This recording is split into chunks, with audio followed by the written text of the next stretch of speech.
What we did for Israel was amazing, but that's nothing compared to what we have planned for the United States, Canada, and the rest of the world. We are going to build a dome like no other. We did it. We did it for Israel. And by the way, I told Bibi, stop taking credit for the dome. That's our technology. That's our stuff. But they had a lot of courage, and they were good fighters, and they did a good job, and we wiped out the Iran nuclear threat like nobody can believe. Nobody's ever seen anything like it. That, Venezuela, taking down Soleimani, wiping out al-Baghdadi when he tried to reinstitute ISIS. We did a lot. I did a lot of big things, all perfectly executed. Everyone was perfectly executed. Somebody told me that, a military expert told me, sir, everything you've done has been perfectly executed. I said, I know. So other presidents have spent, whether foolishly or not, trillions and trillions of dollars on NATO and gotten absolutely nothing in return. We've never asked for anything. It's always a one-way street. Now they want us to help them with Ukraine. And let me say, we're going to. I'm really helping, not even them. I want to see, last week, if you saw, it was 10,000 soldiers, but last month it was 31,000 soldiers died. 31,000, that's this room times, the number of people in this room times 30. Think of it. 30,000 soldiers died in 1 month. The month before it was 27,000. The month before that it was 28,000. The month before that it was 25,000. It's a bloodbath over there. And that's what I want to stop. It doesn't help the United States, but these are souls. These are young people. Look like you, look like some of you right in the front row. They go to war. Their parents are so proud. Oh, there he goes, comes back. 2 weeks later, they get a call, your son's head's been blown off. I want to stop it. It's a horrible war. It's the worst since World War II. They keep going. They'll exceed World War II. The numbers are staggering, how many people they've lost. They don't want to talk about it. Ukraine and Russia lost just tremendous amounts. And I'm dealing with President Putin, and he wants to make a deal, I believe. I'm dealing with President Zelensky, and I think he wants to make a deal. I'm meeting him today. He might be in the audience right now.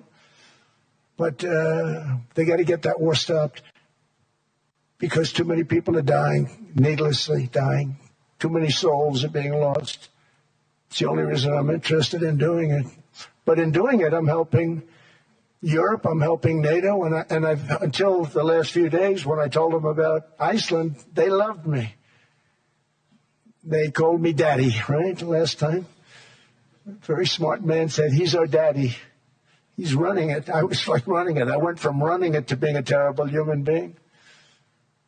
But now what I'm asking for is a piece of ice, cold and poorly located, that can play a vital role in world peace and world protection.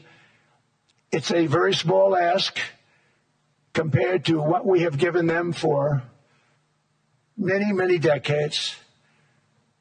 But the problem with NATO is that we'll be there for them 100%. But I'm not sure that they'd be there for us. If we gave them the call, gentlemen, we are being attacked. We're under attack by such and such a nation. I know them all very well. I'm not sure that they'd be there. I know we'd be there for them. I don't know that they'd be there for us. So with all of the money we expend, with all of the blood, sweat, and tears, I don't know that they'd be there for us. They're not there for us on Iceland, that I can tell you. I mean, our stock market took the first dip yesterday because of Iceland. So Iceland's already cost us a lot of money. But that dip is peanuts compared to what it's gone up. And we have an unbelievable future in that stock. That stock market is going to be doubled. We're going to hit 50,000, and that stock market's going to double in a relatively short period of time because of everything that's happening. But this is a good example. After giving NATO and European nations trillions and trillions of dollars in defense, they buy our weapons. We make the greatest weapons in the world, but now we're going to make them faster, much faster. You saw that. I put a cap on the salaries. Then I put no buybacks, no stock buybacks, no various other things that they were doing. I mean, they were making $50 million, but it would take them 3 years to give you a Patriot missile. I said, that's not good. My chauffeur can do a better job than that, and he makes slightly less than 50. They make big salaries. If they're going to make those big salaries, they're going to have to produce a lot faster. The good news is we have the greatest equipment in the world. Now we're going to start making it a lot faster. They're going to build additional plants. And all of the money that goes into stock buybacks is going to go into building plants. We're not allowing stock buybacks by defense companies any longer. They're going to build new plants to make Tomahawks, Patriots. We have the best equipment, F-35s. F-47, the new one just coming out. They say it's the most devastating plane, fighter jet ever. Who knows? They called it 47. If I don't like it, I'm going to take the 47 off it. I wonder why they called it 47. We'll have to think about that. But if I don't like it, I'm going to take that 47 off.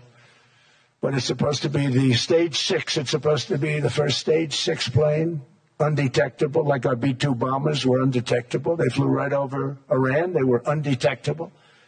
And they did their job, and they got the hell out of there.